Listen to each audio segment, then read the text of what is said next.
Come listen to a brand new podcast of Octorok Talk, Episode 1, with Old Man Orange Presents.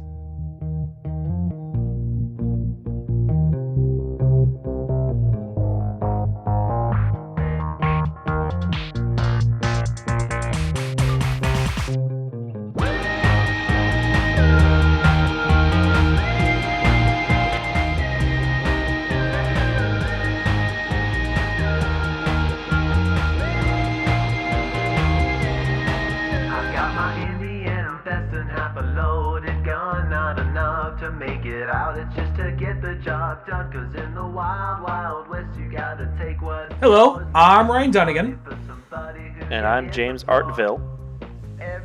and this is Octorok Talk. We're just, this is somewhat of a kind of a spin-off podcast of Old Man Orange podcast. That's a podcast I do with a friend of mine named Spencer. We'll usually pick a topic and have a free-flow conversation. Sometimes we do retrospects. Sometimes we, just kind of ramble on with whatever. And this one's going to be a little different. This one's just, I find that you kind of get a different show with a different co-host. And James is a good friend of mine. And he's been one of my best friends since like the 5th grade. And just figured, hey, let's try out this secondary show. And for time being, it's probably going to, first episode or two is probably going to pop up on the Old Man Orange feed. After that, it's probably going to get its own. So just something we're trying out. James, what do you do? Why don't you let the audience know about yourself? Yeah, thanks, Ryan. I'm a graphic designer and digital illustrator. I like to make digital art, fan art, comics, and that kind of thing. And you've been doing that for a while. You have an Instagram page that has a lot of great artwork on there.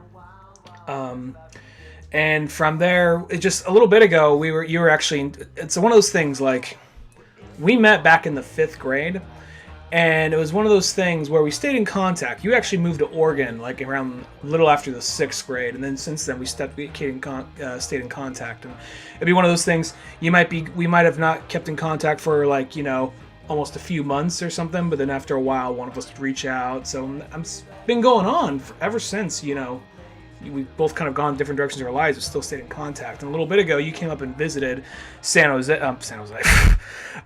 Francisco, and it was kind of like no time has passed, and it was just like, man, this is so much fun. I want to actually have a reason to do this more often. It's like, let's try a podcast. Let's try this one out. So, yeah. Yeah, it's one of those relationships where time nor distance seems to make a difference. We just pick up where we left off, and seems like we're cut from the same cloth. The way that we resonate, the way that we vibe, it just it's pretty strong. Mm-hmm. And it's been a while, so I'm like, you know what? I want to find a reason for us to be able to, just whether it be, just bullshitting about video games or just having a casual conversation about whatever, or even like if it gets into a deep conversation, it gets into a deep conversation. But I just figured, hey, might as well just try out another show. Why not? Couldn't hurt. And I think hopefully people don't feel misled with the name Octorok Talk, because it sounds very Zelda exclusive, which it won't be. I just know that Zelda's your favorite thing, and I don't know, it rhymed. that's the reason I came to that. No, yeah, I agree. It is kind of catchy. I can talk your ear off about The Legend of Zelda. That's definitely for sure. But yeah, all things gaming, movies, comics, just life in general. I'm open to anything. Yeah, so originally when we first were talking about doing this, we were talking about doing like a deep dive into Zelda, but then I'm like, you know what? There is a million deep dives into Zelda, and I figured, why don't we just start with first episode, gaming, video games that were really formative for you. And, we could go into, rather than a deep dive into this game and the development of the game, more of kind of like how's it coming out at you from a personal angle, how that game affect you, how that kind of change your opinion on, help you form opinions on gaming or whatever else around that time, which moving forward. So I think that I'm sure Zelda is going to come up in there for both of us, more than likely. I'd be really surprised if it didn't. So there's our excuse for the title right there. We say on the Old Man Orange podcast, we're almost kind of like a Batman podcast. We just almost find a way to fit Batman in every conversation, one way or the other. But so it might be like that with Zelda on this one, but we'll see what happens. Anyway, why don't you start? We'll go like in chronological order. It doesn't have to be anything too deep or too focused, but more just by generation. Like, what's probably for you one of the first really formative games that you played? Right.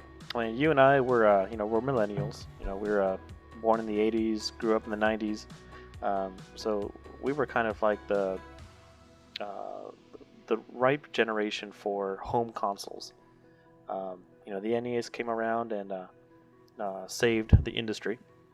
And so with that, the Nintendo Entertainment System, you got to talk about Super Mario Brothers.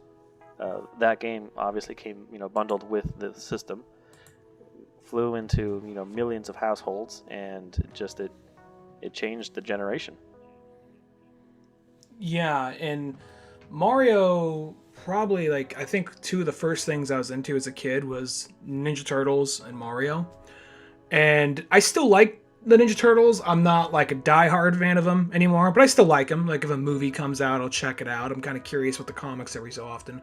But Mario's the thing that stayed with me. And I remember liking Mario initially, like on the NES, the original NES. But then the first one that kind of really get me into games was Super Mario World on the SNES. And that one, just something about that game really stood out to me. And that, I don't really know why, but I remember when I was younger, I don't know if you had this, but when I was younger, I was like, oh, I can't play a video game. That's too complicated for me. That's for, more advanced minds than mine, But then, sure enough, you just eventually like, all right, I'm gonna be brave. Let's see what happens. I was like, I don't want to kill Mario. I don't want to be responsible for him dying. That was almost kind of the way I moved about it when I was a kid. Yeah, the SNES was had so many great games on there, and the funny thing is, growing up, I never owned one, but everyone I knew had one. My neighbor next door, a friend of mine, my cousins in Mexico. So, every chance I had, I took. I wanted to play it, and definitely Super Mario World was the game to play. It was, 2-player on the same map, so that was, definitely a very bonding experience. Mm-hmm. Yeah, I remember, it was one of those things where it was weird because my brother had a Super Nintendo, and it was like one of those things where he had a Super Nintendo, and then he traded his NES for a Super Nintendo.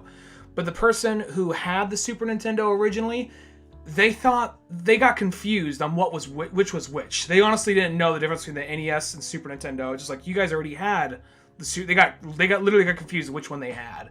So then we had Super Mario for like we had the Super Nintendo for like maybe 3 months before it got traded back. For those 3 months, it's like, oh my god, this is magical, and that was like where I first kind of found myself getting into it. Just maybe it was the characters, the color scheme, just something about that game stood out more than others. Yeah, every now and then still, I'll find myself humming or whistling, just some of the music from that game, and that just brings the nostalgia, those good feelings, the memories. And it's been a while since I've actually sat down and played it, but I know if I did, it would be a good time, even after all these years. I feel like there's some games you're great at as a kid and you just get kind of worse at as you get older, because I have a Super Nintendo Classic now, and first thing I did when I got home, when I got there, I was like, oh, I'm going to play Super Mario, Super Mario World. And then sure enough, I'm just like, I suck at it now. Like, it's one of those things where I'm just like, God, it's left or right or jump. That's all it is. Why do I have so much trouble with this game now? But I still love it. I'm not going to dock the game. I remember really was kind of what really kind of got me into it was when Game Boy Advance came out, and that game was available as a port. I'm like, oh my god, yes, please, But going on to that era, Super Nintendo was kind of what got me ultimately into video games, at least in characters of it in the first place. And the next ones that followed were Mario Kart, like the only ones from that generation, because there's the 16-bit generation and 8-bit generation, and there's the ones that stand out to you. But there's when I think back on it, there's only really a handful of games that I really grew up with, because when you're a kid, it's what your friend has next door and what you have. And as a kid, for me, it was just kind of like, okay, here's your one game for Christmas, here's your one game for your birthday or whatever. Sometimes you get lucky, sometimes you get two, but usually it's the one game. Yeah, like I mentioned, I didn't have an SNES growing up, but I did have a Sega Genesis. So that was my 16-bit home console, and boy oh boy, back then the console wars were vicious. It got personal. Like you pick a side. You like it's either Mario or Sonic. You can't have both. That was most the way the ads treated it. I remember they had like super like a Game Gear ad, like, why don't you use a Game Boy for? And it was just like showed like a Game Boy used as like a door stopper or something like that. Yeah, friendships were broken from playground fights over who was better. Yeah. That just kind of I'm saying as if that went away. That's still around if you look long enough. But yeah, there was that point though where it's just like I remember I felt like I was kind of cheating on Mario when it came to Sonic, because like Sonic the Hedgehog was one of those ones where, I'm not gonna lie, when I first saw him, I thought he was punk rock Felix the Cat. That's what I really thought he was. Like, oh, it's Felix the Cat. He's just like, the punk rock version of him. I'm like, oh, it's something different. It's just because he has that eyes. He has those eyes and the mouth, kind of like that old 1920s cartoony look. Yeah. And then, sure enough, I got into that game, and my brother had a Genesis, and that came with the Genesis, the first one. So I remember playing that, and then, it was more my brother's system that I would sometimes play, and I ended up getting, the only games I had for it, he had mostly sports titles and whatnot. Only games I had for it was, like, that Sonic game, Sonic and Knuckles, and then, like, Toy Story. Toy Story was a weird-ass game. I remember, like, being filled with whimsy watching that movie. And then you play that game, and it's just like one of those things like, as soon as Andy leaves, the toys all try to kill each other. Like, really? Yeah, wow. Yeah, Pixar left that part out. That game frustrated me. I was never able to finish it. That RC car level, man, that's just... The RC car level was brutal. And it was more one of those things where it wasn't even... You knew it wasn't that good of a game, but you kind of force yourself to smile, because that's back where you're like, oh, wow, this is the closest thing I'm going to be able to do to play the movie. And then... you play the game like, oh wow, no, this is rough, So, and that was at a point when Disney was actually their side-scrolling games based off their movies were good, like Aladdin. Aladdin's like the really good one. I think Lion King was pretty good too, but that one was just that was rough. That was a rough game. But and then I remember there's a part where Woody has a nightmare, and he has this nightmare on Elm Street where he has to fight a giant Buzz Lightyear. The only way to beat him is whip him in the leg. His Achilles heel. Yeah, literally that. So, but which, thinking back on it, that's weird, because what came out first, Hercules or Toy Story? Because I feel like Hercules came out first, but that was on the PlayStation. But then this one was on, maybe it's the other way around. I don't remember, but yeah. Yeah, I don't know. It doesn't matter. Either way. Mm-hmm. But, yeah, no, that was my only two Genesis games. You remember you were telling me before, I forgot, you had that Pac-Man Genesis game that was really weird. Yeah, it was like a side-scrolling adventure game where you talk to people, there was dialogue, and it kind of reminded me of Mario is Missing. Maybe it was... like point and click. Maybe it was educational. I don't remember. I didn't really play it much, but I was definitely disappointed because I was expecting... ghosts and pellets and mazes and stuff, I remember that game, it was just because Pac-Man would just wander off. You have to shoot him with like pellets, like, no, you're going the wrong way. So you like shoot him with a BB gun off screen to get him to turn around or something like that. It was something like that. Yeah, I don't remember much. I blocked it out. But you almost had to make a path for him so he wouldn't die.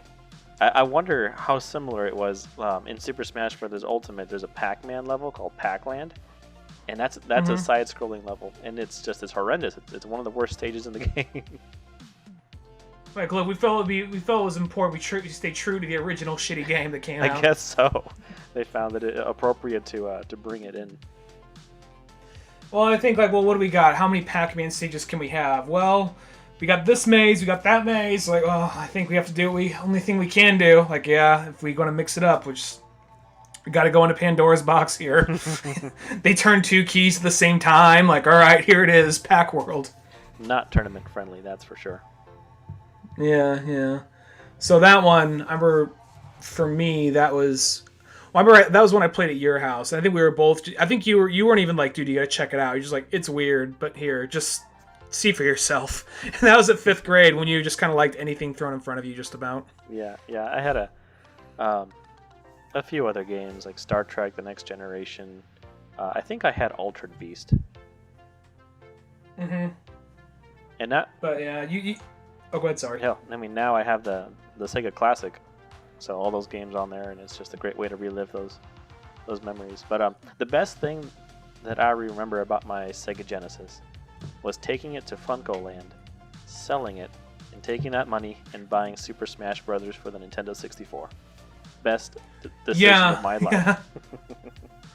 We'll come back to that, but yeah, thinking back, like, God, you got how many games did you give off in a whole system just for Smash Brothers? Then again, that's probably like $5 for the whole system. No, it paid for the whole thing. Oh, okay, cool. Yeah.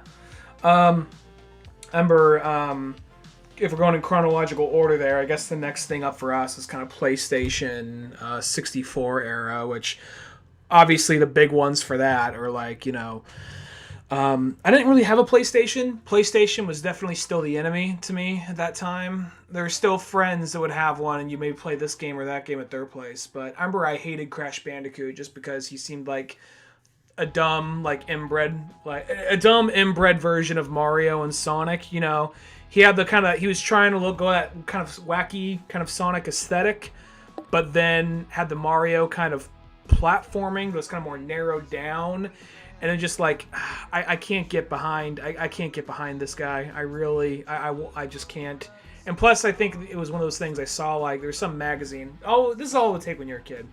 There was a magazine I remember, and it was probably something on just sales from Nintendo to Sony, but it showed Crash Bandicoot throwing a wad of mud in Mario's face. I was like, no, it wouldn't happen that way. And just, it's funny what could spur a kid to be like, no, anti-Sony until PlayStation 2, really, Right. I mean, the commercials for Crash Bandicoot straight up had somebody dressed up as Crash in a big mascot costume, speaking with a megaphone in front of the Nintendo headquarters in Washington.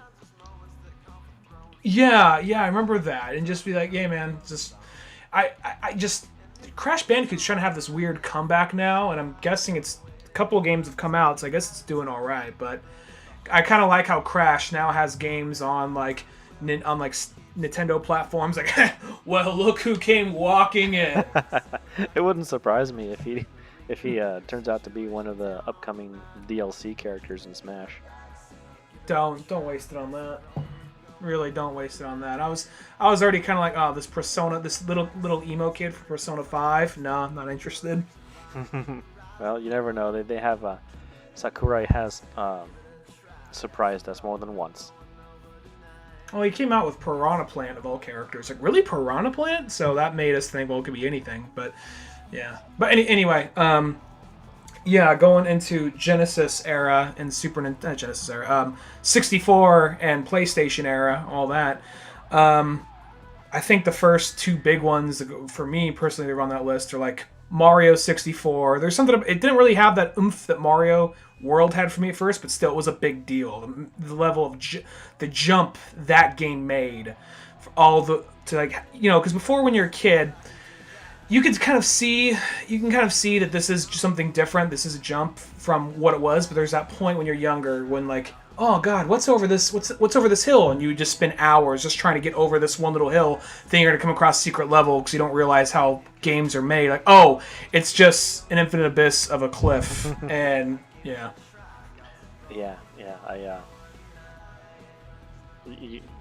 You said make a jump, pun intended. The open world aspect of being able to freely roam a 3D environment for the first time, it was huge. And I mean, Mario 64 basically defined what 3D platforming is, and everybody else has since tried to copy that formula and recreate that success. Yeah, and it is one of those things, looking back, you can say, okay, camera's a little shaky, wish it was a little smoother in some spots, but you gotta keep in mind for when it came out and what it did was very revolutionary. And it was, you don't realize it as a kid, but it really had great game design in the aspect of, it doesn't just hey there, before you go on an adventure, here's how you jump, here's how you do this. It just threw you in an area, you figure it out. Mm-hmm. Yeah, it encouraged curiosity, discovery. Mm-hmm. And had that, and oh, go ahead, sorry. Yeah, I mean, we can talk a lot about Mario 64. What was the other game that you wanted to mention on that list?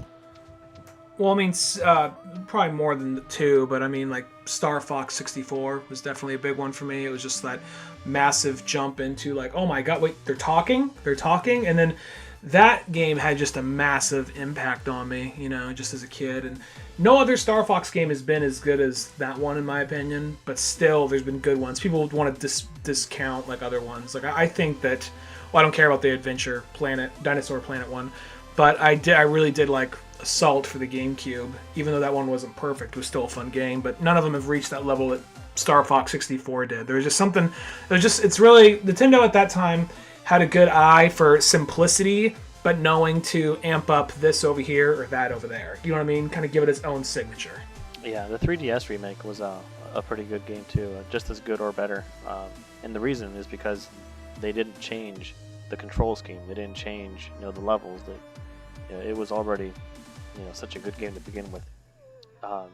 Yeah, I remember it was so cinematic that I would sit down, and I would just play through the campaign, and essentially it'd be like a 45-minute movie that you play through. And I remember trying to impress everyone, my sisters, my buddies, my dad, asking them to come in and sit and watch me play. And of course I'd try to show off, try to hit sick combos, try to take the more difficult route, and unlock the secret ending, and always just trying to impress them, one, with the game because I loved it so much, and also two with how good I was at it. Yeah, there's that, and there's also, because that game, it was something you could knock out pretty quickly, but then there's different routes depending on which way you go in the level.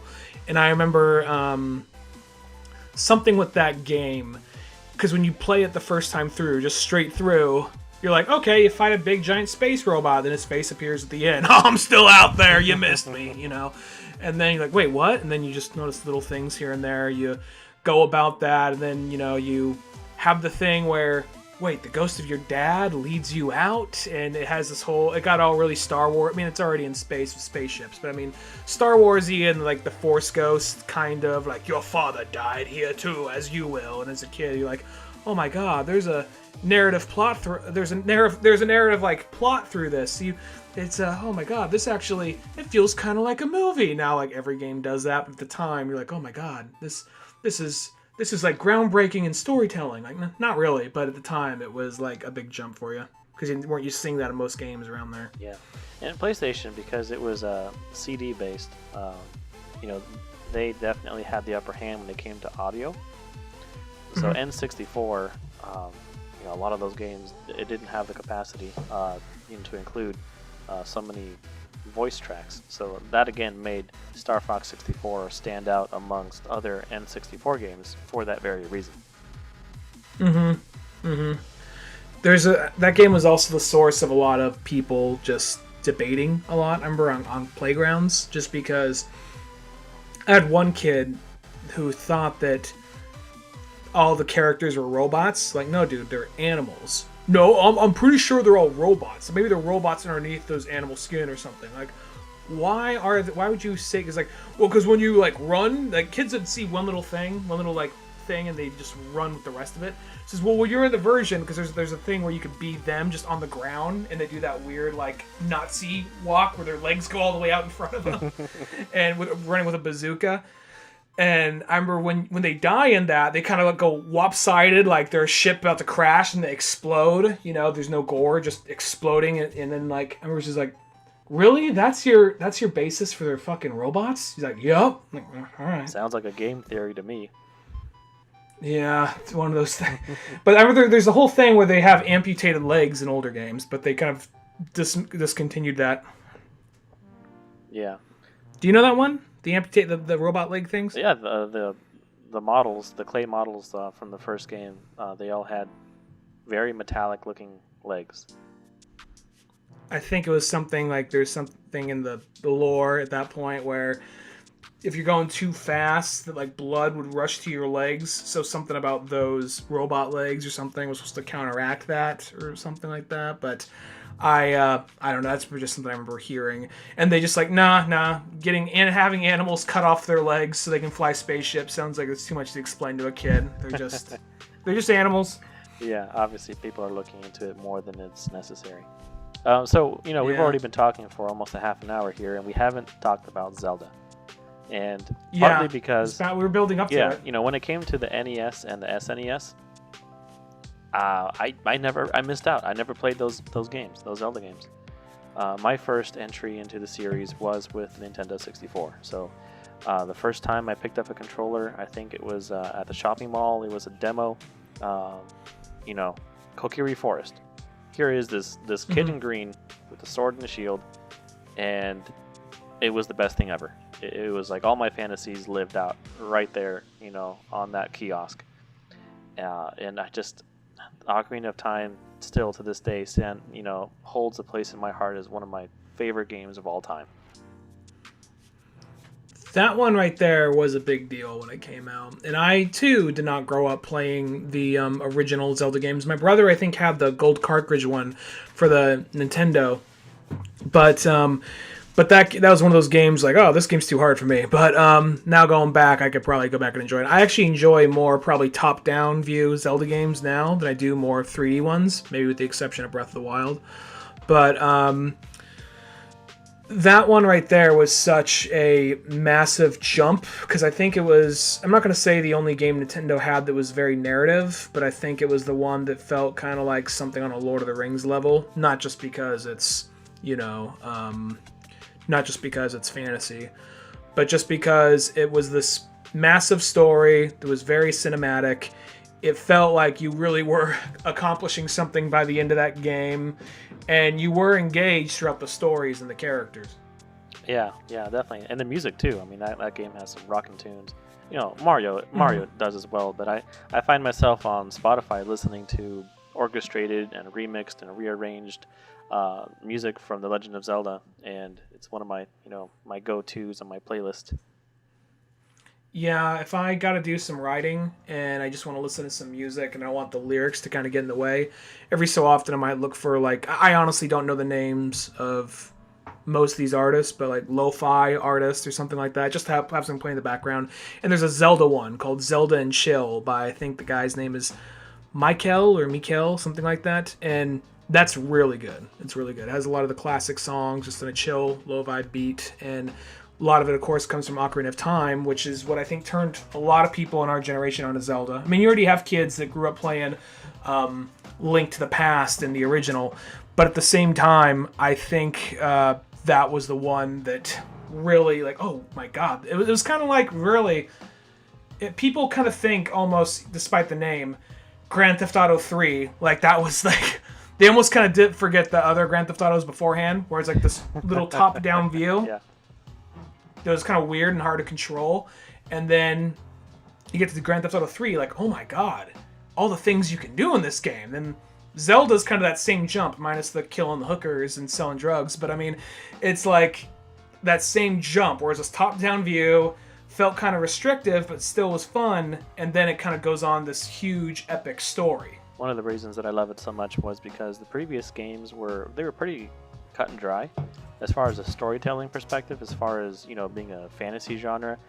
The Legend of Zelda was really just a bread and butter fantasy story. You have your elf hero, you save your princess, you gather the 8 or 7 mystical items, and you beat the game. Ocarina of Time, while it still contains all those tropes, it really was the first entry in the series that really started to give it its own identity. It really started to dive more into the lore, the history of Hyrule. Bringing in Ganondorf gave a person to, regarding the villain, it gave more dimension to the bad guy instead of just being this blue giant pig monster thing. Suddenly you have someone who has motives, who has history, who has personality, who has someone that you interact with throughout the game instead of just seeing them at the very end. And it was a big turning point too, because many, if not all of the rest of the Zelda games to come afterwards always reference Ocarina of Time, either from a storytelling perspective or a gameplay perspective.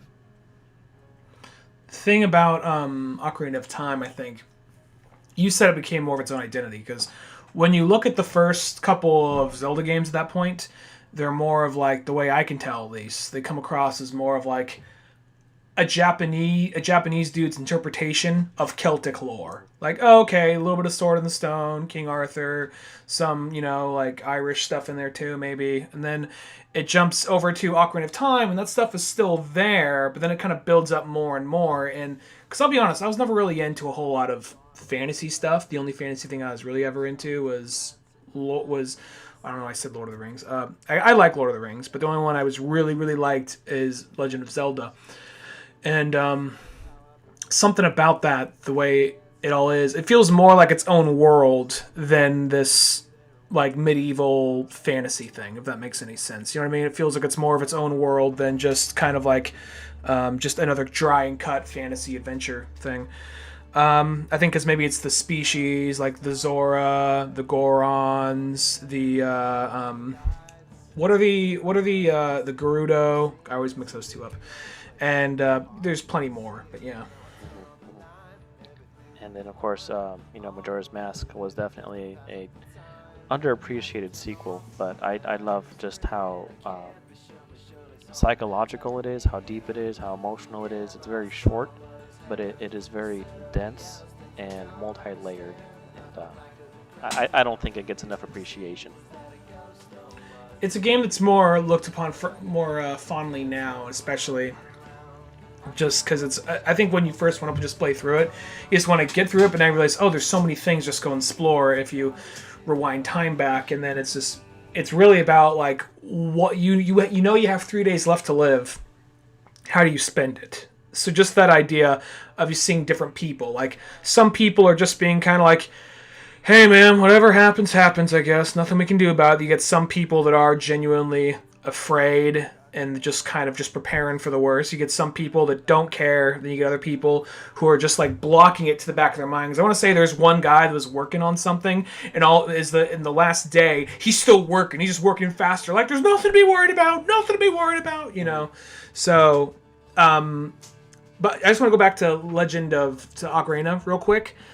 Another thing about that game is, I remember when you first become an adult, you go in, you're like, oh, you are the hero of time? That's awesome. Here's a sword. Bravo. I'm an adult now? Let's go do some adventuring. Then you run outside like, oh, is it fall already? Okay. And then you just kind of walk down in the main station, into the main square, and there's zombies everywhere. It suddenly turned into the Deadites, whenever they see you, they're like, when they see you for a second.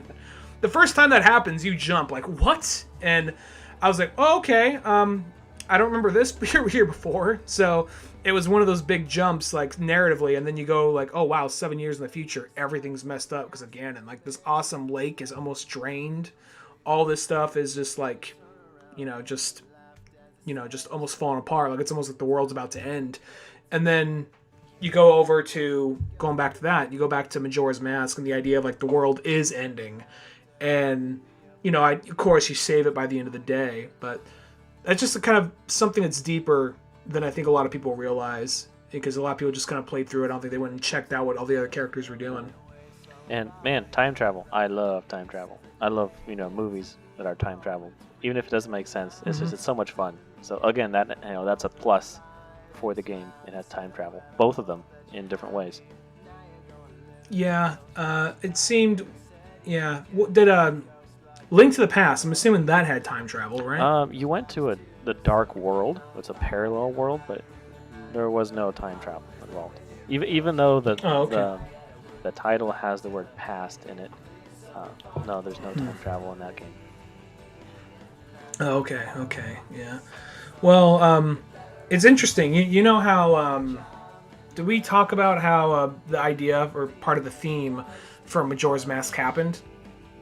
Oh, I didn't know. You shared it with me, and it's such an amazing story. Yeah, so a couple of the head designers in that game were in a party in Korea. They're at a wedding, actually, in Korea.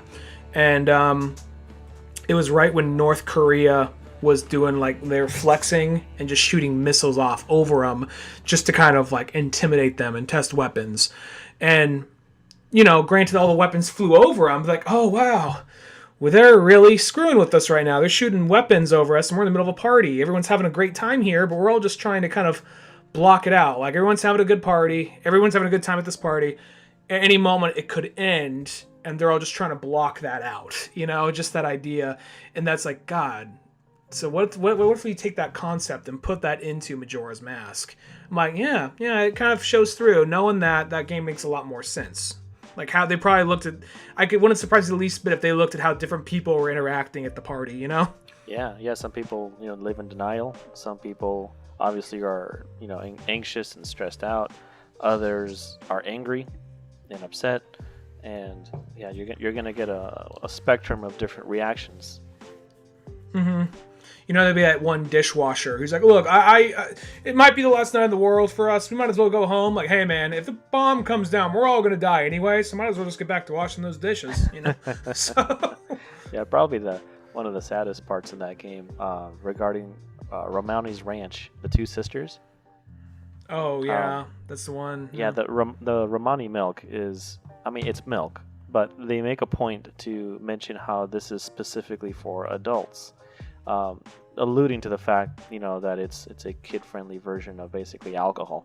But on the last day, if you visit the ranch, you see the two sisters huddled in the barn, and the little sister is fast asleep because the older sister gave her some of the milk to spare her basically the pain and the horror of having to go through the end of the world. Yeah.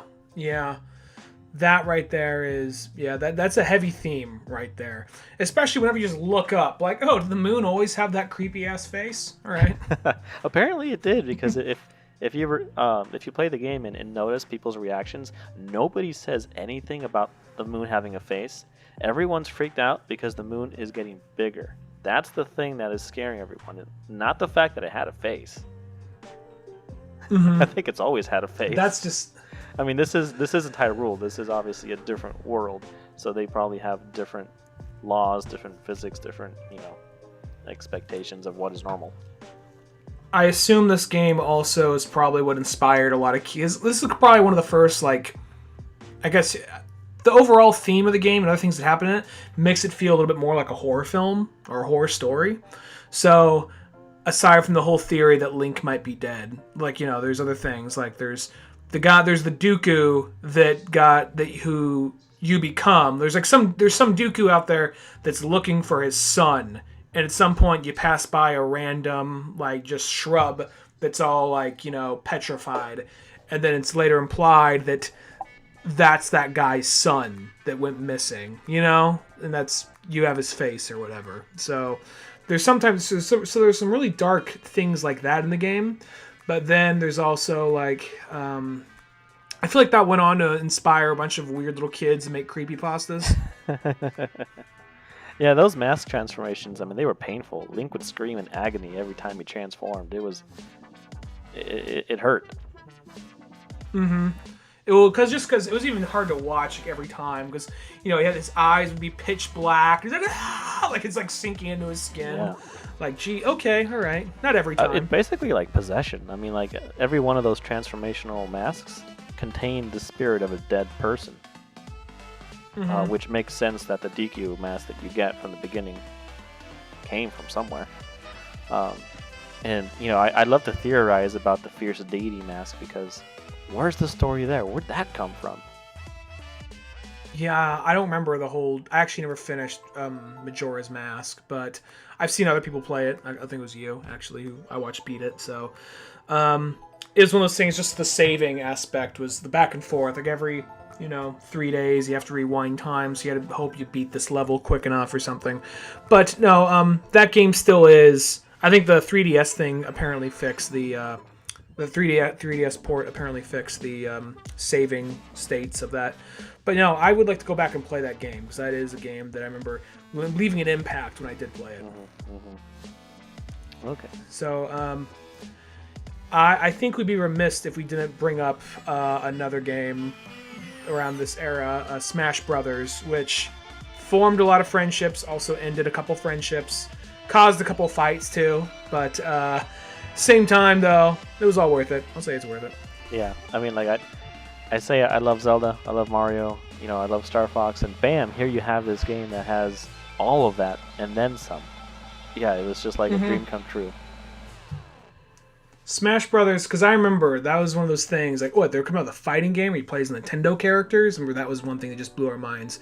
And I remember I played it at a friend's house, and I later ended up, like, renting it. And for whatever reason, it wasn't, like, I don't think it was a holiday, but for some reason, and it wasn't summer either, but we had school off one day. I'm like, dude, come over. I have like, Smash Brothers. We gotta play it. And then, like, and then for whatever reason, we put the cartridge in, and it wasn't working. You're like, I don't know. It was working yesterday. Oh, my other game's working. This one's not working. And then we went to that thing where you call the Nintendo technical support thing, and the guy literally had, I'm sure that's what most of it was. It was either kids asking, like, hey, how do I beat the third level in Buck Bumble? Or it was like a dad saying, how do I hook this goddamn thing up, And I remember we called the guys, like, oh, try taking it out partially and putting it back in. Just don't push it down the whole way. And after like an hour and a half of just trying to turn the thing on, like, oh, that worked. How about that? And that's all we did the rest of the day, I think, was just play that game. It was a good day. I remember it being like, even thinking back on that game, though, I do think it's weird of how many characters they have in that game, and one of the slots they saved was for Jigglypuff. Every Smash Brothers game has a WTF character, and Jigglypuff was the first. Yeah, that was one of them. Well, I guess by now we're all used to Jigglypuff. It'd feel weird if she wasn't there for it. But at the time, though, it was just like, of everybody, that one, okay, all right. Well, you don't feel bad if you beat her up. She makes for a fun target. No, you don't. No, that was but no, I remember that game. Moving forward, because it was kind of hard to top. Like, whenever like any video game company made like, oh, here's like all of our characters fighting together. Oh, you mean like the Smash Brother thing? None of them were ever as good as Smash Brothers. Not the PlayStation one. I think Sega tried one, but it didn't really. I think that was for the Saturn, but that may have even been before Smash Brothers. But yeah. Yeah, I was never, and still I don't consider myself a competitive player when it comes to fighting games. Like, I didn't ride I didn't play Mortal Kombat. I didn't play Street Fighter. I mean, I have, but like, I wouldn't consider myself, a player, a competitive fighting player. But I don't really consider Smash Brothers in the same league as those games. For many reasons. One of them is you're not limited to a health system. There are no health points. The damage is a percentage, and you can win at high damage. You could lose at low damage. It has that platforming element that we're used to because we've grown up playing Mario Brothers. So jumping is second nature. So your survival and your technique relies not just on your combos, on the strength of your moves, or the how much health you have left, but just basic platforming. Just getting back to the stage, dodging attacks, moving around instead of always having your feet planted on the ground and staring at your opponent left and right and being limited to this side-scrolling screen. And then of course, that game had very, very simple move sets. You didn't have to do back, forward, down, double E, double A.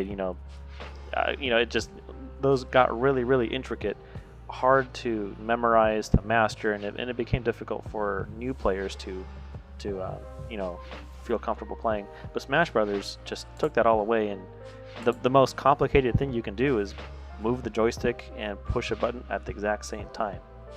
So that's very simple. And with that, you have, dozens of different possible moves, and every character has the same moveset. The controls are the same. The only thing that's different is the outcome of the move, and that's where every character has their own style, their own personality. But as far as the gameplay goes, it's the same. You pick up one character and you can play with all of them because they all fundamentally handle the same way. I feel like even though some people could go into that game and feel overwhelmed, it's kind of like a Mario Kart. I feel like a lot of people can just jump onto Mario Kart and play it no problem just because how straightforward it is. And that's going back to more of like probably Mario Kart 64, even the original Mario Kart, and even Mario Kart Double Dash maybe. But this one right here, it's kind of like that for fighting games, because you do look at those, Mortal Kombat like moves. How I must remember all this stuff, or just kind of like, oh, this is a low tier character, this is a high tier character. This is a, you hear all the technical terms. Like I love Street Fighter. Street Fighter is one of my favorite franchises, but I'm not gonna lie, I suck at it, and I cannot tell you all the details of how and why this character is good or bad against that character. I just know here are the 3 moves I actually know how to do with this character. Beyond that, I'm probably just going to low punch and high punch most of this time. So, but Smash Brothers was one that was easier for people just to hop into. And I think it was also just that thing where I think that was like the last game, because there's that period when you're younger where our friends would come over to your house all the time, and you'd be people like all crowded around a TV, like 4 to 6 kids all just hunched around a TV waiting for turns on this thing. And now we're at the point where people probably can still do that, but it's more online. I think that's something that a lot of kids this day and age don't know, because it's all online now. So they might have a few friends over, but beyond that, it's usually, oh, we're playing this online. And I think there's something different about just being in the room, being able to talk shit to the guy to your right. Yeah, I mean, there definitely is a competitive scene when it comes to Smash Brothers, and I was a part of that when Melee rolled around.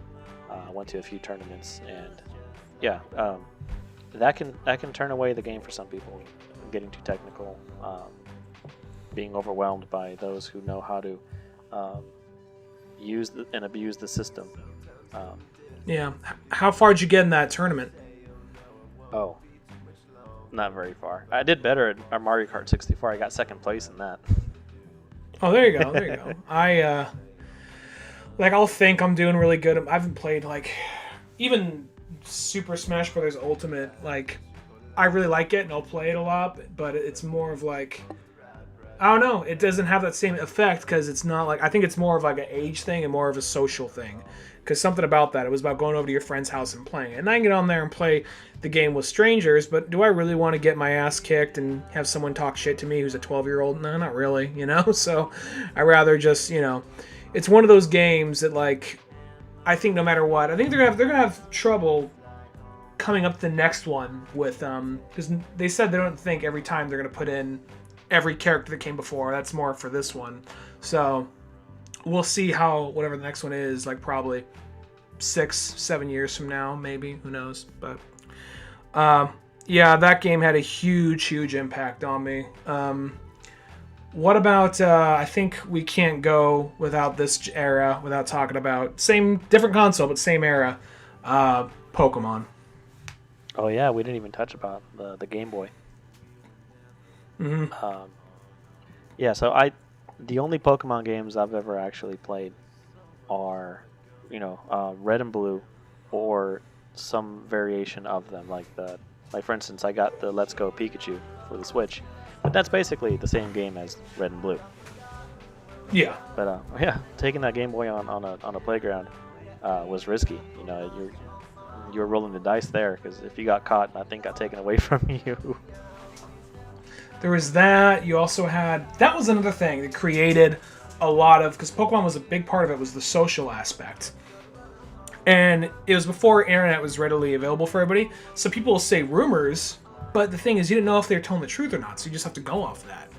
So, essentially, you would go out and you would, some kid will tell you about, dude, I hear if you go to St. Anne and do this and do that if you use strength on a truck, Mew's there. And then you're like, oh, what? And that one was infamous. That one got around so much. That one spread, around the world like the coronavirus. But then it became this thing of, there got a lot more weirder ones. Weirder ones that had, what was it? There was, more than Pokemon, the game itself, I remember more of it being, just so many crazy rumors behind it. That if you do this and do that, you get this weird character that's somehow in the game's deep data. Oh, Missing No is actually in the game. If you catch him. Missing No. Yeah, if you catch him, it ruins your data. The thing about Missing No, though, was one of those things where I remember everybody would get Missing No. So when I'll be honest, I got a little bit of the sense of because it does that thing where it multiplies all your stuff. So people just keep on going back and giving, their team red candy or rare candies and have a bunch of master balls. So basically, I just beat the game super easily. And not that I ever thought that like, oh, I gotta beat this game with honor, but I was just like, it just sounds too easy. It sounds like feel like I'm kind of cheating there. So I never did that. So whenever I go up and link cable somebody, I'd always get my ass kicked because they had like a level like 900 frickin' like Gyarados or whatever, you know. And I'm like, oh, my guy's in his 80s, but you know, I really worked hard to get there. Yeah, you went all natural. Yeah, didn't pan out, but still, it was one of those things. So it was still one of those games like. I remember Pokemon was one of the things that we kind of bonded over. That and Dragon Ball Z. Oh yeah, those two definitely were top tier. Mm-hmm. I mean, everyone had knew someone who had an uncle working at Nintendo, so like all those things that just went around, and you couldn't debunk it, because if nothing happened, chances are you were quote unquote doing it wrong. And yeah, like you must have messed up, or your game. Some games didn't have that update when it went out. Yeah, like it'd be something like that, And it was also like, what was it? There was I remember one time we were like in a bookstore, and some little kid. He was about we weren't that old, but this kid was probably just a little younger than us, just a little.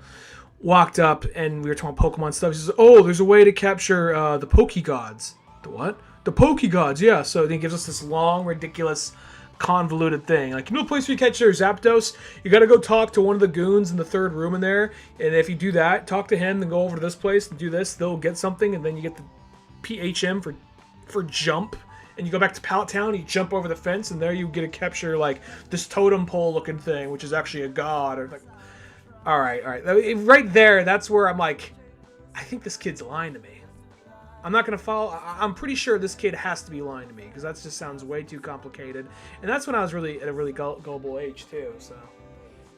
Yeah, gullible. That was me too. Yeah. There was also the thing about that game was. I remember there was even that period where, because that game came, initially got me into it was the series, and then it made me want to get the game. And then I was playing the game, and then eventually I realized the series was doing the same thing over and over. By the time I got to Johto, like Silver and Gold stuff, that's where I kind of backed out a little bit. And I was playing the game, and I liked the game still, Silver, but then that's also when everybody else, like a hive mind, like, I don't like Pokemon either. And I'm like, well, I don't want to look like the odd one out. It kind of sucks now, So I came to peer pressure and stopped playing the game and was kind of like that for a long time and just kind of scoff at it whenever it came up in conversation. But then, got a little older. I'm like, well, the games were fun. And then out of curiosity, went and bought Black for DS. Like, oh, this is a good series, good video game series. I mean, the whatchamacallit, the show is whatever, but I mean, the games themselves are actually still really well-made games. Yeah. And I hear good things about Sword and Shield for the Switch. It was good. I mean, here's the thing. It's weird, because I hear people talk about, like, well, you know what? I don't think the story just had it for this one. I think the story was lackluster in this. Like, was it ever really a great story? I'll be honest. It's one where the story could take a back seat, and I can more fill in the gaps there. It's more of just fun to just kind of go out and capture them and do all that. I mean, at the end of the day, let's not lie. This thing is one of those things where it's like, how do you put it? Like, it's definitely one of those things. We didn't think about it when we were kids. Like, we're enslaving these animals. They're just minding their own business. But then in later iterations, you're like, oh, no, they like being enslaved. They do? Yeah. They think it's fun. They want to get caught. They want to fight. Yeah. There's even like that part in the Detective Pikachu movie where it's like, it has to choose you too when you catch it. Like, well, that's new. Yeah. I'm not gonna lie, I got a little curious a little bit ago. I was home from work sick, not recently, but not with all this Corona stuff going on. But I was homesick, and I was like, you know what? Pokemon's on Netflix. I'm curious. I'm gonna watch the first episode and see what I remember and all that. And I watched the first episode. It's roughly remember, but Ash literally says to Pidgey, he's just like, "Enjoy your last moments of freedom, Pidgey." Like, oh jeez, that got a little dark. That got a little Third Reichish. Well, he gets what's coming to him. All those sparrows. They're out to kill him. Going after him. He steals a girl's bike. Yeah. Yeah. Yeah, that's funny. I wonder how they're going to tackle that with any subsequent Pokemon movies. Yeah, we'll see what happens. I mean, it's one of those things, like, I think that's they're tiptoeing around it with Detective Pikachu, but at the same time, we'll see. I don't know. They're talking about, before all the Me Too stuff happened on him. Well, actually, no. Max Landis apparently wrote a script that was a lot more of like a old Steven Spielberg movie about two trainers that are friends, and of all the Pokemon that are his, it's a coffin, I guess. Maybe it's probably one of those things like, yeah, like it was one of those things where he one of the last ones you'd expect, like, oh, it's like he's ugly and he's scary, but he's really sweet and he's your friend. I think they're just trying a different perspective like that, but still, it's like, that's your flagship character. I mean, if you wanted that thing to get made, you shouldn't have picked Coffin. I'll tell you that right now. Mm-hmm. But I agree. But anyway, after that, like, it didn't. They won't go with Detective Pikachu anyway, and they played on other stuff, and he was pitching that thing around. But then I think he had some Me Too stuff pop up. Like, oh well, goodbye to that. Yeah. So, back to the N64 and Pokemon. Yeah. I thoroughly enjoyed Pokemon Snap, and I kind of wish that they would have made a sequel for the Wii U, because the gamepad would have made a perfect camera. When I was younger, I assumed that game, when I heard it was coming out, I assumed it was kind of like this open world thing, and you'd run around, you have to explore and capture a picture, and then just stay away enough distance for it to hurt you or kill you or something like that. They're like, oh, it's like you're in a little ride. Oh, okay.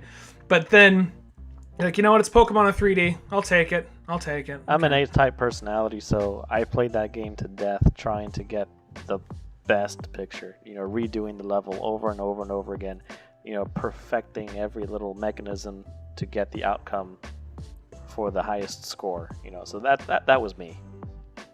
I'm just waiting on hearing Professor Oak's judgment on it. You'd hear there'd be the background music, and then when there'd be the thing coming up, the BAM! Like, oh no, like that noise just be like a nail through your heart. When I was just like, well, let's see what we have here. Like, BAM! BAM! Like, whenever it was like a downgrade, and then whenever it was just like something like was good, it was kind of like a cash register noise with Oak being great. Like, okay, good. I made it out. Wonderful! Wonderful, yeah. Yeah. Then Pokemon Stadium, that was a fun game too. Obviously, like if you bring your team from the Game Boy games, it felt so personal, seeing them in 3D and fighting against your friends. Yeah, that was one of those things where it just got to be like, it was just cool seeing your own team, because when it gets down to it, what was that thing? That was just the easiest. That was such an easy game to make. All right, we just got to put them in 3D. Turn-based battle game. You just make matches, and beyond that, we have a couple of mini games. But yeah, no. After a while, that thing just kind of became like, because you could also plug your cartridge in there, and then you could play the game itself, the Game Boy game, on the 64. And after a while, that was like, okay, it's just the game Pokemon Blue machine kind of for me. When I first got it, I remember playing it to death, but then after a few months, like, just playing the same thing in 3D. But I remember replaying games on Pokemon Blue on there. So. Yeah, and then you mentioned how jumping off the bandwagon after Gold and Silver.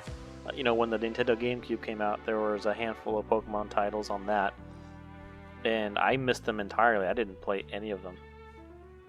I didn't play them either. Well, I heard Coliseum. I thought Coliseum was like, oh, here's a game where you do go out into the world and do all that, it's kind of like a Pokemon game. But then I realized, oh, it's not. You're more on this one confined area, and you have some of that, but it's not like a full-on giant, expansive game like you'd expect it to be. So, yeah. It's one of those things. I'm surprised they waited till the Switch to do that, but yeah. Yeah, it's about time. And here we are, 20 years later. Yeah.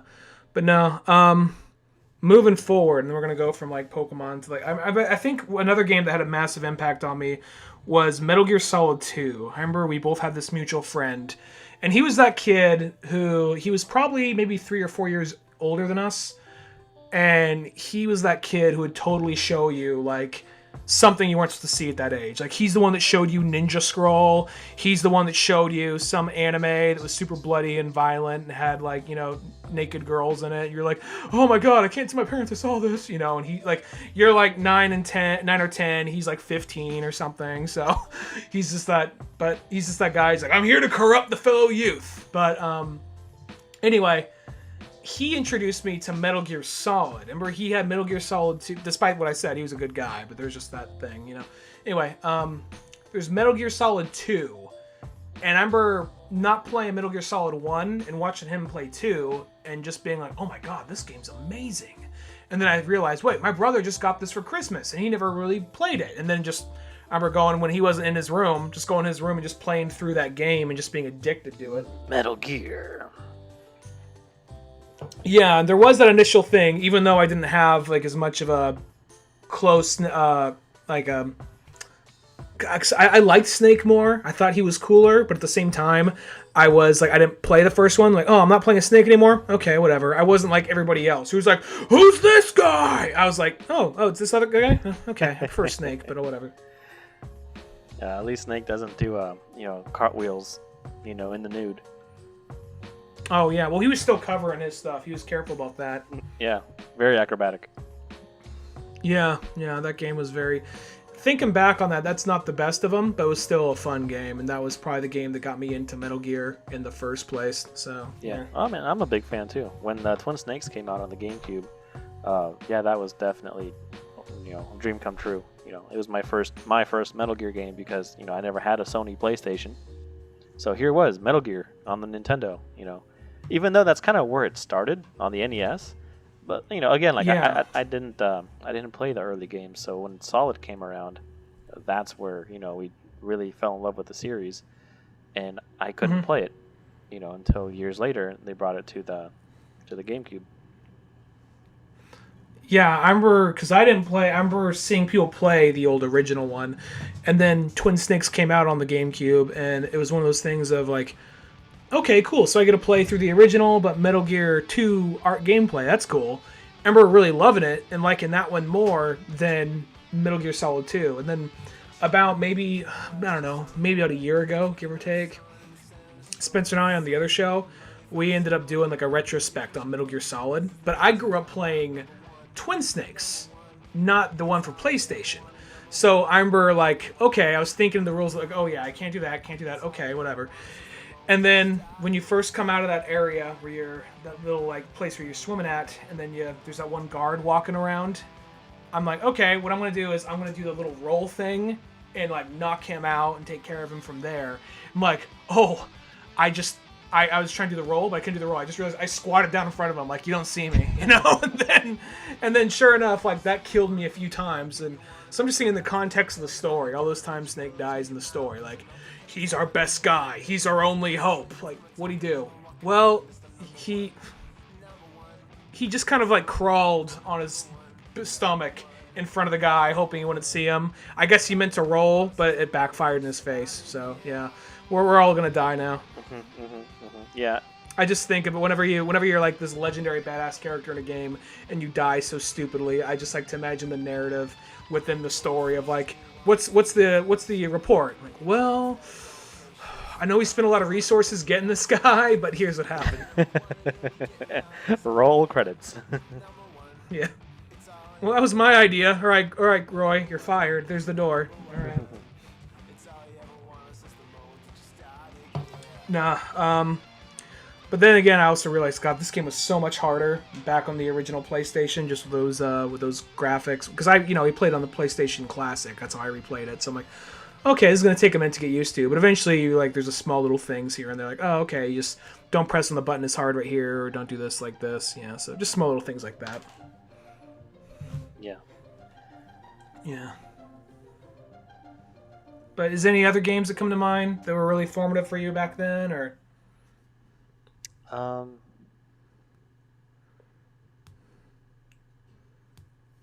No, I mean, I always tried to own a game from every franchise from a character in Smash Bros. It's a weird thing of mine, but like when ends, the Smash 64, it's like, okay, I have all these characters. I need a Kirby game. I need a Yoshi game. I need, but like there was never a Metroid game for this N64. There was never an Earthbound game, and that bothered me. The completionist in me, I couldn't, I grind my teeth at that.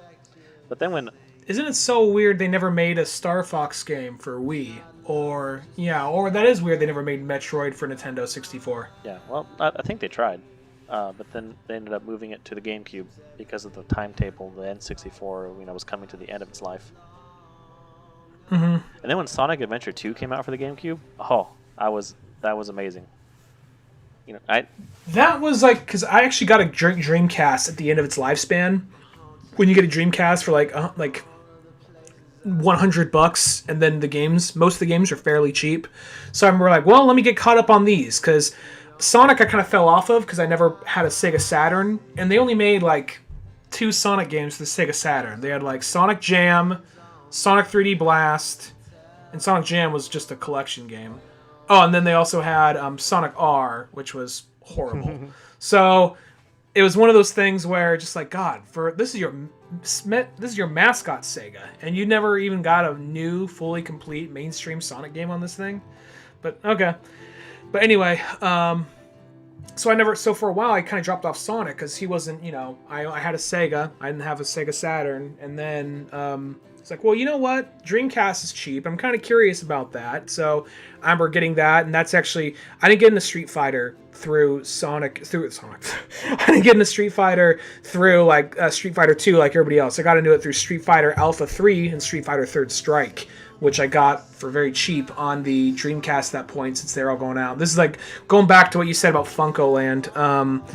For those who don't know, folks, Funko Land is kind of like proto GameStop. There's like a bunch of different stores, like Funko Land, Electronics Boutique, Software, etc. They're all kind of loosely sort of connected in some weird way, but all did their own thing. We're barely managing, but there was just something whimsical and magical about them. And back then, I remember they having a really good selection. But I remember going in and just getting like a bunch of Dreamcast games for super cheap. And yeah, just building up like a last minute library because the thing was going out. And that's what got me into Sonic again. Sonic Adventure, Sonic Adventure 2, which I think was the last game for the Dreamcast, or one of them. And then Street Fighter was the other one. And then Jet Grind Radio. Yeah, I don't remember if I had a Dreamcast. I recall playing it. You probably played at my place. Maybe. If I did have one, I think it didn't last long, and I probably ended up selling it. I had one because I was like, well, there's no other way I'm ever going to play a Sonic game on this thing. And then like, oh, well, Sonic's going to Nintendo now. I'm like, never mind. Okay. But I could have just waited. But at the same time, I still enjoyed it for when I did have it. Because like I said, I really liked Jet Grind Radio. I liked the Street Fighter. It was a great game. It was also a great system for fighting games too. Just the way the controller was and all that. The Dreamcast was a weird one though, because it was that weird little hybrid, that little weird between, like after PlayStation 1, but not as strong as PlayStation 2. Like it was stronger than the 64, and stronger than the PS1, but it wasn't as strong as what was up to come next. So it was like that weird little middle ground, you know? Yeah, it kind of was ahead of its time, and it had the removable memory card with the touchscreen on it. And it had some internet connectivity. I think it helped pioneer the leap in technology. It was a necessary step, even if it was, in retrospect, a failure. And obviously the death of Sega. In some ways, I'm thinking back on Sonic Adventure, because, that led into GameCube as well. But let's go into Sonic Adventure 1 for a second. That one felt like a jump just because it was kind of like the Mario 64 of Sonic games. And there's some things about it that aren't as smooth now that were when it first came out, like, whoa, Sonic's in our world? Whoa, that's so cool. But now it's like, you have a movie coming out and like, why is he in our world? Why is he not on Mobius? It's almost kind of what you're thinking now. The movie was still good. I still liked it. But at the same time, it's one of those things where you just look at the game now. It's in some ways a little clunky, but still a fun game. And you got to keep in mind what it was dealing with at the time. you have such a fast character. What do you do to kind of like make a game that revolves around that character? Yeah, I recently bought Sonic Forces on the Switch. It was on discount, and I thought, here's the latest, so it's gonna be the greatest. And I played it, and it just it's no. Give me Sonic Adventure 3. I'd much rather have that. That game's so weird. You know what? Sega, it's a weird one because Sega has so many great properties, but really at the end of the day, Sega themselves, Sega the company, has a lot of great properties, and I have faith in like the developers and the programmers and all that. But the people running Sega are really the ones that always screw it up. There's so many like major like face plants with Sonic games for the last like 15 years, give or take. And the main reason is a lot of times they start off with this big ambitious project, but then someone in Sega comes in and changes it last minute and says, no, we don't have the money for that, cut it short, or cut this short, or we change deals so you guys can't use this engine anymore, but you still have the same amount of time to get this thing done. So it's always something like that which screws them. So there's so many Sonic games that sound like they had great concepts, but then because Sega had to do some financial meddling, it always ends up screwing them over. Yeah, ain't that the truth? Yeah, no two Sonic games are really ever alike. They're all just so... They all have their quirks. There are things that work and then things that don't work. I feel like there are a lot of them are like a step forward and a step back. Like I feel like Forces wasn't a god-awful game, but it wasn't a great game. It was also one of those things because that point they're like, you know what? Cause I feel like Sonic Adventure because I feel like that's the game because like, oh look, Sonic looks a little bit more stylish and kind of cool or whatever. It has a little bit more of that kind of street art kind of thing if you look at the cover. And then as it went on, it did a little bit more of this like... That's where I think a lot of people hopped on Sonic for the first time, and I think that's where a lot of the Sonic OC stuff came in, which eventually leads to Forces, where it's just like, here's your own original character! Like, you're doing this, okay. They finally gave in. Yeah, I mean, you type in your name and then add the hedgehog into Google, and you'll find something. You'll find some nightmare fuel of some sort, yeah. There's a hedgehog for everybody. My thing is, I remember I was like saying, I wonder how many people are mad about the lack of options you can do. Like, man, I can't make my own OC Sancho the platypus. Why can't I, just like these... Or Abraham the giraffe. I really want like just this giraffe that runs really fast with a stupid dangling neck dragging behind him. Stupid long head just bumping into everything, like killing everything as he runs by. Yeah. No, I could imagine something like that. But going back to that, Adventure was one of those things where at the time I remember being like, this game is serious. There's actual narrative to it. There's dialogue. Sonic's trying to stop the end of the world. A giant tidal wave comes in, and oh my god, this is amazing. And now looking back, like, oh no, it's kind of typical end of the world kind of game with. It's a very by the number. Now you call that, I guess, more of a by the numbers kind of adventure game now. But at the time though, I remember just feeling like amazed that it was a Sonic game that had like that much story in it. Yeah, it did. It was kind of a rejuvenation for the character, and he needed it at that point. Yeah, he did. I still like that game, and I still enjoy it, but. There is some of those things, like, some things don't hold up as well. Certain things about the game is true. It's not a perfect game, but it is a fun game, so, yeah. Same thing with Sonic Adventure 2. That one, though, that's where... I think Sonic's an interesting series to just analyze itself, because Sonic was made as the anti-Mario, because he's, like, the young, hip version of Mario. And then eventually, like, well, we need something tougher and edgier than Sonic, so that's when they brought in Knuckles, when eventually Knuckles became the good guy. And then we go, like, all right, what's really popular right now? Well... emo is starting to come out. Kids really like anime, and anime always has like the angsty anti-hero character. So that's I think where Shadow comes from, And then from there, I think the next thing they could do is like, all right, well, now Shadow's kind of a punchline. What do we do now to reach out and make things kind of resonate with audiences. Well, what if Sonic is kind of dry, sarcastic, and he wears a lot of scarves? It's like, oh, so make him kind of like a hipster? Yeah, kind of like a hipster, yeah. Yeah. Always trying to reach every new generation, which is yeah. not us anymore. We're not their Not their us. market. I don't want to be that guy. I feel like we are, and I feel like we're not. I feel like that it's us that are going to be there to buy the new Sonic Mania game. But at the same time, if they go... I haven't bought every Sonic game since, I think I jumped off at Lost World. First off, I didn't have a Wii U, and then didn't look good to me. I didn't get Sonic Boom, because I didn't hear anything good about it. And Forces and Mania were the last two I played. And Forces was kind of meh, kind of, And then Mania, though, was everything I wanted it to be. Yeah, So. Sega didn't make that. That's probably why it was so good. Yeah, they really just got to lease their characters out to things. I mean, I think that's what Streets of Rage 4 is doing. Yeah, so. But anyway, I remember, like, Sonic is also really good at, like, taking something that already exists and, like, is that the Death Star? No, it's the Death Egg. Don't question it. Yeah. All right, so we've definitely moved quite a ways from our video game timeline there.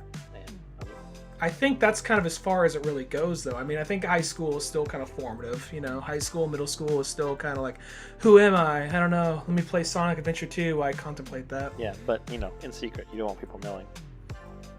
Yeah. So, beyond that, though, I think that kind of maybe just about covers it for maybe this episode as far as retro formative games. Anyway, so this is just something we're trying out. We're gonna I don't think we'll be doing like every week, maybe like every other week or something like that. We're still gonna figure it out, just more of time. Plus, right now everything's really crazy with the coronavirus and trying to iron out a schedule and all that.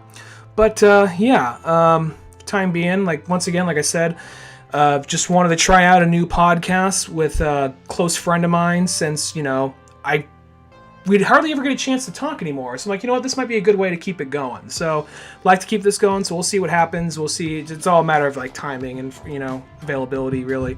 But yeah, so next episode, don't know what it's going to be. We'll figure it out between here and there. But yeah, is there anything you'd like to plug before we go, James?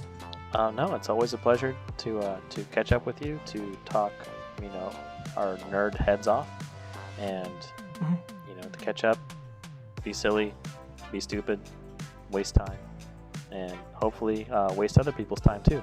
Thanks for listening. Yeah. Thanks for listening, folks. Anyway, we're gonna sign out here. I'm Ryan Dunnigan. And I'm James Artville. And you folks have a good day. Hey, folks. Just want to wrap up a few things with some footnotes. I had some music playing in the background there and just wanted to give credit where credit is due. The original songs with lyrics you heard were by Them Strangers. That's an old band with both Spencer and Marshall, a mutual friend of Spencer and mine.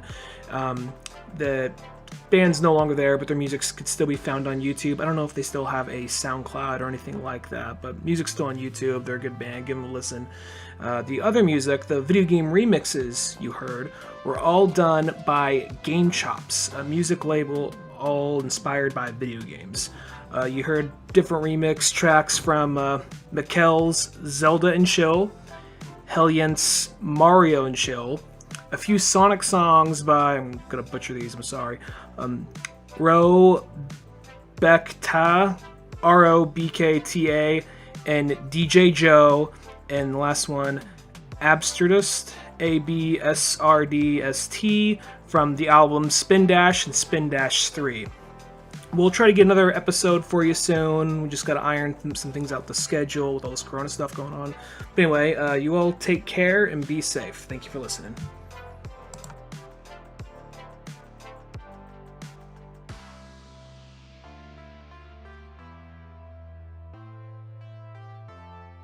Hope you enjoyed that brand new episode of Octorok Talk.